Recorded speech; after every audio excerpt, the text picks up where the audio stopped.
Hi everyone, this is Revathi M, Assistant Professor, Department of Computer Science, Artificial Intelligence and Data Science, Dr. S.N.S. Rajalakshmi College of Arts and Science. In this series, first we are going to see about computer system organization.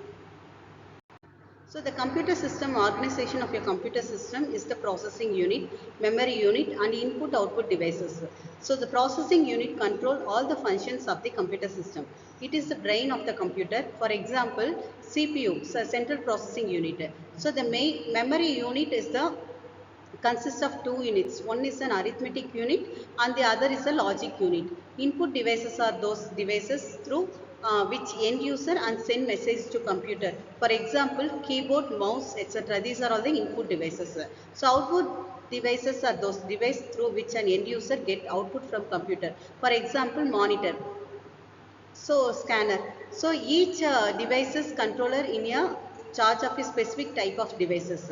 So the CPU and the device controllers can execute concurrently, competing for memory cycle to ensure orderly access to the shared memory. A memory controller is provided whose function is to synchronize access to the memory.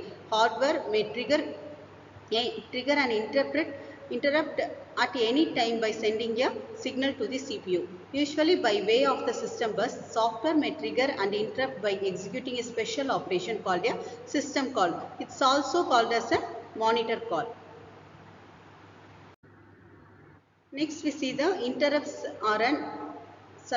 handling. So interrupts are an important part of a computer architecture. Each computer design has its own interrupt mechanism, but several functions are common. So the interrupt must transfer control to the appropriate interrupt service routine. So the straightforward method for handling this transfer would be to invoke a generic routine to examine the interrupt information. The routine in turn would call the interrupt specific handler. The interrupt routine is called indirectly to the table with no intermediate routine needed. Generally, the table of pointer is stored in low memory. So the first 100 are locations.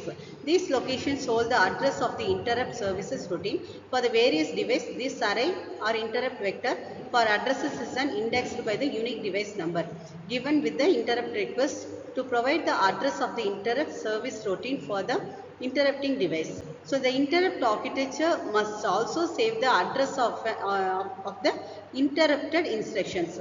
After the interrupt is serviced, the served return address is loaded in the program counter and the interrupt computation resumes as to the interrupt had no occurred. So next we see the storage structure. So computer program must be in main memory. It's also called as a random access memory. So it will be an executed one. Main memory is the only large storage area, millions to billions of bytes, that the processor can access directly and the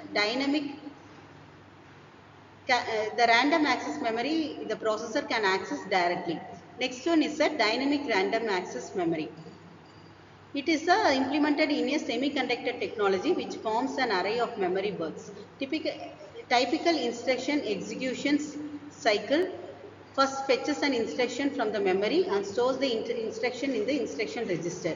Two possible reasons if you want to program and data to reside in main memory permanently. Main memory is usually too small to store all needs program and data permanently. Main memory is a volatile storage device. The losses it contains which power is turned off or otherwise lost.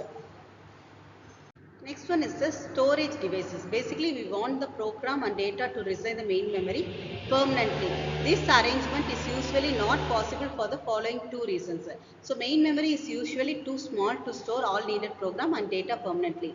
Main memory is volatile storage devices that losses its. There are two types of storage devices. One is a volatile storage devices, another one is a non-volatile storage devices. So volatile storage devices, it loses its content when the power of the devices is removed. Non-volatile storage devices, it does not loses its contents when the power is removed. It holds the data when the power is removed. Next we see that I/O structure. So typical operation involves I/O request, direct memory access and interrupt handling. Storage is only one of many types of I/O devices. within a computer. A large portion of operating system codes is dedicated to managing I/O, both because of the importance of the reliability and performance of a system, and because of the varying system consists of CPUs and multiple devices controller that are connected to a common bus. Each device controller is in charge of a specific type of devices. These are the I/O devices. So we come to the end of this section. I hope you enjoy this section. Thank you.